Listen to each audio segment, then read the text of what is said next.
Hi friends, welcome to happy class. వీళ్ళు America వెళ్ళిపోయినారు, వాళ్ళు జపాన్ వెళ్ళిపోయినారు, లేదా వీళ్ళు యూఎస్ వెళ్ళిపోయినారు. వాళ్ళ అపార్ట్మెంట్ కొనేశారు, వీళ్ళు ఫ్లాట్ కొనేశారు, వాళ్ళకి జాబ్ వచ్చేసింది, వీళ్ళకి ప్రమోషన్ వచ్చేసింది, వాళ్ళు గోల్డ్ కొన్నారంట. వీళ్ళు ఎన్ని గ్రామ్స్ గోల్డ్ కొన్నారు, వాళ్ళు అన్ని గ్రామ్స్ గోల్డ్ కొన్నారు, వాళ్ళు ఫ్లాట్ కొనేశారు. రకరకాలు రోజుకు ఇలాంటి క్వశ్చన్స్, ఇలాంటి కంపారిజన్స్, రకరకాలు ఏవో కొన్ని చెప్పుకుంటానే ఉంటాం. గాసిప్స్ ఇంట్లో ఫ్యామిలీతో, ఫ్రెండ్స్తో, ఎవరో ఒకరికి ఒక న్యూస్ తెలియగానే ఫ్రెండ్స్కి ఫోన్ చేసి ఇలా జరిగిందంట, అలా జరిగిందంట. ఓకే, తర్వాత మనం కూడా మన ఫ్యామిలీలో వీళ్ళు ఇలా చేశారు, అలా చేశారు, వాళ్ళు ఇల్లు కట్టేశారు, మనం ఇంకా కట్టుకోలేదు, వాళ్ళు గోల్డ్ కొన్నారు, మనం కొనలేదు, వాళ్ళకి ప్రమోషన్ వచ్చింది, మనకు రాలేదు. ఇది రకరకాలు ఇవన్నీ జరుగుతూ ఉన్నాయి. What I'm saying, don't compare with others. వేరే వాళ్ళతో ఎప్పుడు పోల్చుకోనే వద్దు. ఎందుకు పోల్చుకోవాలి? వేరే వాళ్ళతో ఎందుకు పోల్చుకోవాలి? సపోజ్ వాళ్ళు ఇల్లు కట్టేశారు, ఒక 50 lakhs ఖర్చు పెట్టి ఒక ఇల్లు కట్టేశారు, మనం జీరోలోను, మన దగ్గర ఫ్లాట్ లేదు, ఇల్లు కట్టడానికి డబ్బులు లేవు, మనం జీరో, వాడు 50 lakhsలో ఉన్నారు. జీరోకి 50 lakhs ఈ కంపారిజన్ అవుతుందా? కాదు. వాళ్ళు ఇల్లు కట్టేటప్పుడు మనం ఇల్లు కడతా ఉంటే కొంచెం బెటర్గా, వాళ్ళు ఏదో ఒక డెకరేషన్ కానీ ఇంకోటో ఏదో బాగా కడతా ఉంటే మనం అలా కట్టచ్చు అని వీ కెన్ కంపేర్. అంటే హెల్తీ కాంపిటీషన్ తీసుకోవడంలో తప్పు లేదు. ఒక హెల్తీ కాంపిటీషన్ అనేది అవసరమే, హెల్తీ కాంపిటీషన్ తీసుకోవచ్చు. కానీ వాళ్ళు ఇల్లు కట్టేశారు, ఇక గృహప్రవేశానికి పిలవడానికి వచ్చారు అనుకోండి, అప్పుడు వాళ్ళు కట్టేశారు, మనం ఇంకా కట్టలేదు, మనం ఇక్కడ జీరో ఇన్వెస్ట్మెంట్, ఫ్లాట్ లేదు, డబ్బు లేవు, ఏం లేవు, నథింగ్, వాళ్ళు ఒక 50 lakhs పెట్టారు, మనం జీరోలోనూ వాళ్ళు 50లో ఉన్నారు. ఇది హెల్తీ కాంపిటీషనా? అనవసరంగా ఆలోచించి బుర్రపాటు చేసుకోండి. ఇలాంటివి చాలా ఉన్నాయి ఇలాంటివి. So what I'm saying here, ఎప్పుడు కూడా వేరే వాళ్ళతో కంపేర్ చేసుకోవద్దండి. అది హెల్తీ కాంపిటీషన్ అయితే ఓకే, ఈక్వల్గా ఉన్నప్పుడు, కొంచెం అటు ఇటుగా ఉన్నప్పుడు కంపేర్ చేసుకున్నా ఇబ్బంది లేదు. కంప్లీట్గా అగేనెస్ట్ అయినప్పుడు అసలు మీరు కంపారిజన్ చేసుకోవద్దు. నన్ను అడిగితే మనము 2 రకాల కంపారిజన్స్ని పక్కన పెట్టేయాలి. Internal comparisons, external comparisons. Internal తర్వాత చూద్దాం, ఎక్స్టర్నల్గా చెప్తాను చూడండి. ఈ 2 కంపారిజన్స్ ఎప్పుడు చేసుకోవద్దు, ఈ 2 రకాల కంపారిజన్స్. ఎక్స్టర్నల్గా ఏం చెప్తున్నాను, వాళ్ళు హైట్ ఉన్నారు, మనం కొంచెం పొట్టిగా ఉన్నాం, లేదా ఇంకా పొట్టిగా ఉన్నాం, కంపేర్ చేసుకోవద్దు. వాళ్ళు లావు ఉన్నారు, మనం సన్నగా ఉన్నాం, చాలా సన్నగా, కంపేర్ చేసుకోవద్దు. లేదు వాళ్ళు సన్నగా ఉన్నారు, మనమే చాలా లావుగా ఉన్నాం, కంపారిజన్ అవసరం లేదు.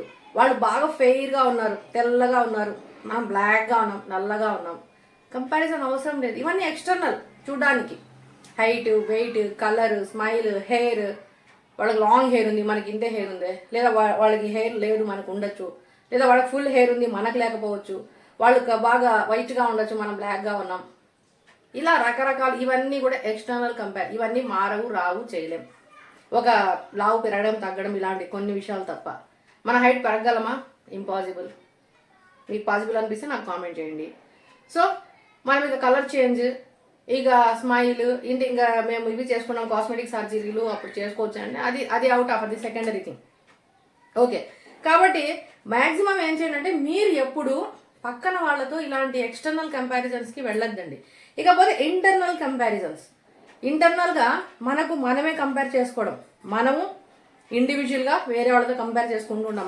మనలో ఎవరికి చెప్పం, మనసులోనే చూడు వాళ్ళకి బాగుంది, వాళ్ళు అలా ఉన్నారు, మనం లేము, వాళ్ళు ఇలా చేస్తున్నారు, మనం చేయలేదు, వాళ్ళు ఇలా ఉన్నారు, వాళ్ళు ఏదో కొన్నారు, వాళ్ళకి ఏదో ప్రమోషన్ వచ్చేసింది, వాళ్ళు ఏదో ఇల్లు కట్టుకున్నారు, వెళ్తాం ఆ ఫంక్షన్కే వెళ్తాం, స్మైల్ పైనుంచి వస్తుంది, లోపల నుంచి రాదు.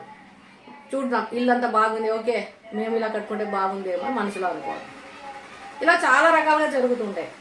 అంటే ఇంటర్నల్గా మనము అవన్నీ ఫీల్ అవుతూ ఉంటాం. అట్ ద సేమ్ టైం కొన్ని ఫ్యామిలీతో కలిపి కూడా షేర్ చేసుకుంటూ ఉంటాం. వాళ్ళు ఇలా చేశారు, మనం ఇలాగా. ఎస్పెషల్లీ పిల్లల విషయంలో వచ్చినప్పుడు కూడా, వాళ్ళ పిల్లలకి ర్యాంక్ వచ్చింది, మనకు రాలేదు, వాళ్ళు ఏదో చేసేసారు, మనం చేయలేకపోయినాం. సో వాట్ ఐఎమ్ సెయింగ్, ఎప్పుడు ఒకరు ఇంకొకరితో కంపారిజన్ అనేది చేసుకోవద్దు. హెల్తీ కాంపిటీషన్ ఉన్నప్పుడు ఓకే. అన్హెల్తీ కంపారిజన్స్ చేసుకోవడం వల్ల అన్నెసెసరీ ప్రాబ్లమ్స్ అన్నీ తెచ్చి పెట్టుకుంటాము. ఆ అన్నెసెసరీ ప్రాబ్లమ్స్ అనేవి నెక్స్ట్ మన వీడియోస్లో కూడా చూడొచ్చు. అనవసరంగా ఏదో మనం చేయలేనిది ఇప్పుడు ఎందుకు చేయలేదని బాధపడ్డము, ఆ బాధ ఇంకా కొంచెం తీవ్రమైపోవడము, ఆ బాధల్లో మనము ఆ డిప్రెషన్ తట్టుకోలేక ఇంకొకరి మీద అరవడము, ఆ అరుచుకోవడాలు, గొడవలు అయిపోవడాలు, ఇలా రకరకాలుగా, లేదా అక్కడో ఇక్కడ అప్పులు చేసేయడము, మనం కూడా అలా చేసేయాలనే ఏదో ప్లానింగ్ లేకుండా ఫాలో అప్ అయిపోవడము, ఇట్లా రకరకాలుగా బ్యాడ్ వేస్, అంటే చెడు దారులు కూడా మనం వెతకాల్సిన పరిస్థితులు కూడా వచ్చేస్తాయి. ఈ దారిలో పోతే అవుతుందేమో, ఆ దారిలో పోతే అవుతుందేమో, ఇలా అయితే అవుతుందేమో, అలా అయితే అవుతుందేమో. ఒక కంపారిజన్ అనేది ఉండకూడదు. ఒక చిన్న స్టోరీ చెప్తా చూడండి, చాలా చిన్న స్టోరీ. ఒకసారి ఒక రాజు, అక్బర్ అనుకోండి, అక్బర్ బీర్బల్ కథ అనుకోండి. అక్బర్ బీర్బల్ ఇద్దరు వేటకి వెళ్తారు. వేటకి వెళ్ళినప్పుడు రాజు ఏం గమనిస్తారంటే దారిలో పోయేటప్పుడు పొలాల్లో కష్టపడి పనిచేసే మహిళల్ని చూస్తారు. పొలాల్లో గడ్డి పీకడము, పొలాల్లో పంట పొలాలు చేయడము, మట్టి తీయడము, నీళ్లు తీయడం, ఇవన్నీ చూస్తూ పోతారు. చూస్తూ పోయేసి చూడు ఈ మహిళలు చాలా కష్టపడుతూ ఉన్నారు, వీళ్ళు ఎంత కష్టపడుతున్నారు ఇంత ఎండలో కూడా. మన రాణులు చూస్తే రాజమహల్లో కూర్చొని ఉంటారు, మళ్ళీ వాళ్ళకి చెలికెత్తలు పనులు చేసి పెడతా ఉంటారు. మన రాణులు ఏం పని చేయడం లేదు. ఈ మహిళలైతే ఇంత కష్టపడి పని చేస్తున్నారు, మన వాళ్ళు కూడా లేడీసే కదా, వాళ్ళు ఎందుకు కష్టపడి పని చేయరు అని ఆలోచిస్తా అంతఃపురానికి వెళ్తారు. వెళ్ళిన తర్వాత ఇప్పుడు రాణులందరికీ ఒక ఆర్డర్ పాస్ చేశారు, మీరందరూ కష్టపడి పని చేయండి, ఇక మీదటి నుంచి చెల్లికత్తలు అంతా బంద్, మీరు కూడా కష్టపడాలి, ఎవరి పని వాళ్ళు చేయాలి, ఈ పనులు చేయండి ఆ పనులు చేయండి, ఏదో రకరకాల కొన్ని పనులు అప్పచెప్పేస్తాం. అప్పుడు వీళ్ళంతా ఫీల్ అవుతారు, ఎందుకు అలవాటు లేదు. రాణులు అన్నాక ఇక చిన్నప్పటి నుంచి రాణులు కానీ పెరిగి ఉంటారు, కానీ వీళ్ళు పోయి ఎండలో కష్టాలు పడి నష్టాలు పడి పంటలు పొలాలు చెట్లెక్కడాలు తీయడాలు దిగడాలు ఏముండవు, రావు.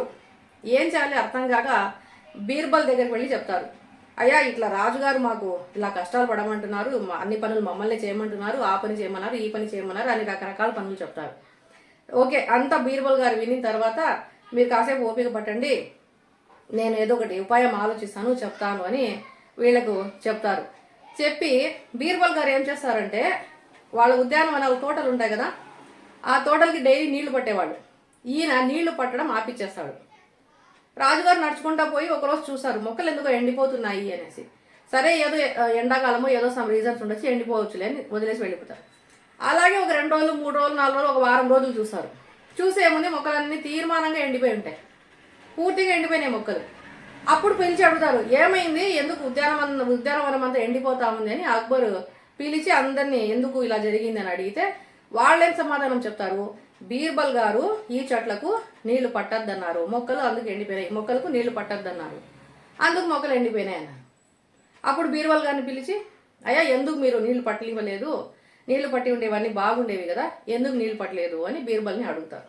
అప్పుడు బీర్బల్ ఏం చెప్తారంటే, మహారాజా అడవిలో చూడండి ఎవరు నీళ్లు పోయరు, వాటంతట అవే చెట్లు మొలుస్తున్నాయి, వాటంతట అవే బతుకుతున్నాయి, ఎవరిపై రోజు నీళ్లు పోసొస్తున్నారు, అడవిలో అన్ని రకాల మొక్కలు పెరుగుతున్నాయి, అన్ని రకాల చెట్లు పెరుగుతున్నాయి, అన్నీ పెరుగుతున్నాయి అని బీర్బల్ సమాధానం చెప్తారు. అప్పుడు రాజు ఏమంటారు అక్బర్, అవి సహజ సిద్ధంగా అలాగే పుట్టినాయి, అవి సహజంగా పెరిగినాయి, అది అడవి, సహజంగానే అవి వచ్చేస్తాయి, ఆ ఎర్తులో ఆ భూమిలో దానికి కావాల్సిన అన్నీ దొరుకుతున్నాయి, కాబట్టి సహజ సిద్ధంగా అవి వచ్చాయి, ఇవైతే మనం తెచ్చి వేసుకున్నవి కదా, వీటిని జాగ్రత్తగా మనం పోషించుకుంటేనే ఇవి పెద్దవవుతాయి, అడవిలో లాగా ఇవి రాలేదు, మనం తెచ్చి పెట్టుకొని పోషించి నీట్గా అన్ని చేసుకుంటేనే ఇవి పెరుగుతాయి అని చెప్తారు. అలాగనే మహారాజా మీరు చెప్పింది కరెక్టే, అలాగనే రాణులు కూడా అంతే కదా, వాళ్ళు చిన్నప్పటి నుంచి కష్టపడి పెరిగినారు కాబట్టి వాళ్ళు కష్టాలు చేయమంటే చేస్తారు, మన రాణులు చిన్నప్పటి నుంచి ఇలాంటి కష్టాలు పడలేదు, వీళ్ళు కూడా సుకుమారంగా పెరిగినారు కాబట్టి ఇప్పుడు పోయి ఇలాగా కష్టపడమంటే కష్టపడలేరు కదా అని బీర్బల్ గారు సమాధానం చెప్తారు. అప్పుడు రాజుగారికి అర్థమవుతుంది, ఓ నిజమే కదా, వాళ్ళు సహజంగానే వాళ్ళు పుట్టడంలోనే అలా పుట్టడము, వాళ్ళు కష్టపడ్డము, వాళ్ళు ఈ వర్క్స్ అంతా నేర్చుకోవడం వల్ల వాళ్ళు ఈజీగా చేయగలుగుతున్నారు, రాణులు చిన్నప్పటి నుంచి అలాంటి వర్క్స్ చేయలేదు, అలాంటి ఎటువంటి ఇవి రాలేదు కాబట్టి వాళ్ళు ఇప్పుడు చేయలేరు అనేది బీర్బల్ ఈ విధంగా రాజుగారికి అర్థమయ్యేలా చేస్తారు. ఇక్కడ నేను ఈ కథ ఎందుకు చెప్పారంటే కంపారిజన్ చూడండి, రాజు ఏం చేశారు, కష్టపడే మహిళలకు రాణులకి కంపారిజన్ చేశారు. అవుతుందా కంపారిజన్? వాళ్ళు ఆ కంపారిజన్ చేసినప్పుడు బీర్బల్ గారు ఏం చేశారు, ఒక అడవిలో పెరిగే మొక్కకి ఇంట్లో ఉద్యానవనంలో అంతఃపురంలో పెంచుకునే మొక్కలకి కంపారిజన్ చేశారు. అడవిలో పెరిగే మొక్కలు సహజంగా పెరుగుతాయి, ఉద్యానవనంలో మనం నీళ్లు పోసి పెంచుకోవాలి. రాణులు అంతే, రాణులు ఏంటి ఆ మహిళలు ఈ మహిళలు వేరు. ఓకే, సో ఇక్కడ కంపారిజన్ అనే మాటకి నేను ఇది ఒక చిన్న ఎగ్జాంపుల్ చెప్పాను. సో కాబట్టి మీరు ఎప్పుడు ఎవరితోనూ కంపారిజన్ చేసుకోవద్దు. అది ఒక హెల్తీ కాంపిటీషన్ అయితే ఓకే, కంపారిజన్ చేయడంలో తప్పు లేదు, కానీ కంప్లీట్గా డిఫరెంట్ మైండ్ అయినప్పుడు, కంప్లీట్గా డిఫరెంట్ వాల్యూస్ ఉన్నప్పుడు, డిఫరెంట్ టేస్ట్ ఉన్నప్పుడు, డిఫరెంట్ ప్యాషన్ ఉన్నప్పుడు, కంప్లీట్గా మీరున్న సిచ్యువేషన్స్ వేరు, వాళ్ళున్న సిచ్యువేషన్స్ అన్నీ వేరు వేరు అయినప్పుడు అసలు కంపారిజన్ పెట్టుకోవద్దు, అసలు కంపారిజనే పెట్టుకోవద్దు. అంతెందుకు, ఒకే ఫ్యామిలీలో చూడండి, 2-3 బ్రదర్స్ ఉంటారు, ముగ్గురు ఒకే ఫ్యామిలీలో ఉన్నారు, ముగ్గురు ఒకేలా ఉన్నారా? ముగ్గురు ఒకేలా లేదు. ఒక 2 సిస్టర్స్ 2 బ్రదర్స్ ఉన్నారు, నలుగురు ఒకేలా ఉంటారా? నలుగురు ఒకేలా ఉండరు. సో అదేవిధంగా మన ఫ్యామిలీలో మన ఇంట్లోనే మనమే ఒకరికి ఇంకొకరికి కంపారిజన్ రాదు, పూర్తిగా ఉండదు. వీళ్ళు కంప్లీట్గా వేరు, వీళ్ళు కంప్లీట్గా వేరుగానే ఉంటారు. అలాంటప్పుడు సొసైటీలో పోయి వాళ్ళు ఎవరితోనో మనం కంపారిజన్ చేసుకొని వాళ్ళు ఏదో ఎక్కడికో వెళ్ళిపోతున్నారు, మనం ఇంకా ఇక్కడే ఉండిపోయినాము, ఇలాంటి అన్హెల్తీ కాంపిటీషన్ అనేది పెట్టుకోవద్దు. అన్హెల్తీ కాంపిటీషన్ వల్ల మనకు లాస్ వస్తుంది కానీ మనం ముందుకు పోయేదంటూ ఏమీ ఉండదు. అన్హెల్తీ కాంపిటీషన్ వల్ల నష్టాలు, కష్టాలు, బాధలు, వ్యాకులతలు, ఏదేదో రాకూడని సమస్యలన్నీ తెచ్చిపెట్టుకుంటాం, మనమై కొన్ని తెచ్చిపెట్టుకున్నట్లే.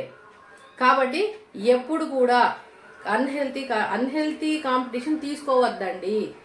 మీరు చేయగలిగినవి దగ్గరగా ఉన్నవి, ఈక్వల్గా ఉన్నవి, కొంతవరకు దగ్గరగా ఉన్నవి అయితే తీసుకోవచ్చు, తప్పులేదు. బట్ ఇవి కంప్లీట్గా వేరు, అది కంప్లీట్గా వేరు ఉన్నప్పుడు అలాంటి కాంపిటీషన్స్ తీసుకోవద్దు. సో ఒక అన్హెల్తీ కాంపిటీషన్ అనేది ఓవరాల్గా తీసుకోకూడదు. మనం కంపారిజన్ చేసుకునేటప్పుడు కూడా మనం కొంచెం దగ్గరగా ఉండి అటు ఇటుగా ఉన్నప్పుడు తీసుకోవచ్చు. సపోజ్ మనం ఇప్పుడు ఒక గ్రూప్ 2 ఎగ్జామ్ కోచింగ్కి వెళ్ళినప్పుడు పక్క వాళ్ళకి ఒక 70 మార్క్స్ వస్తున్నాయి, మనకు ఒక 65 వస్తున్నాయంటే దాని మీద మనం కాంపిటీషన్ తీసుకోవచ్చు, కంపేర్ చేసుకోవచ్చు. ఇంకొక 5 మార్క్స్ మనం కూడా సాధించాలి, లేదా అతనికి మించి ఇంకో అంటే 65ని 75 చేసుకోవచ్చు అని తీసుకోవచ్చు. సో అట్లా ఒక హెల్తీ కాంపిటీషన్ అనేది తీసుకోండి, కంపారిజన్ చేసుకోండి, తప్పులేదు. బట్ కంప్లీట్గా మనం ఎక్కడో ఉండి వాళ్ళు ఎక్కడో ఉండి అన్నెసెసరీగా వాళ్ళతో మనం మ్యాచ్ చేసుకొని ఆ బ్యాలెన్స్ కుదరక ఆ వచ్చే టెన్షన్స్ పడలేక దాని గురించి బాధపడిపోయి ఇంకా ఆ తర్వాత అన్నీ మొదలైపోతాయి. So once again I repeat, ఎప్పుడు కూడా మనం ఎవరితో కంపారిజన్ చేసుకునేటప్పుడు ఆలోచించి మన వాళ్ళతో కంపేర్ చేసుకుందామా వద్దా, చేసుకోగలమా లేదా, ఇలాంటివి ఆలోచించి ఆ తర్వాత మాత్రం కంపారిజన్ చేసుకోండి, తప్పులేదు. ఐ థింక్ అర్థం చేసుకుంటారనుకుంటున్నారు. I think if you feel happy, please happy అని నాకు ఒక కామెంట్ పెట్టండి. Thank you for watching.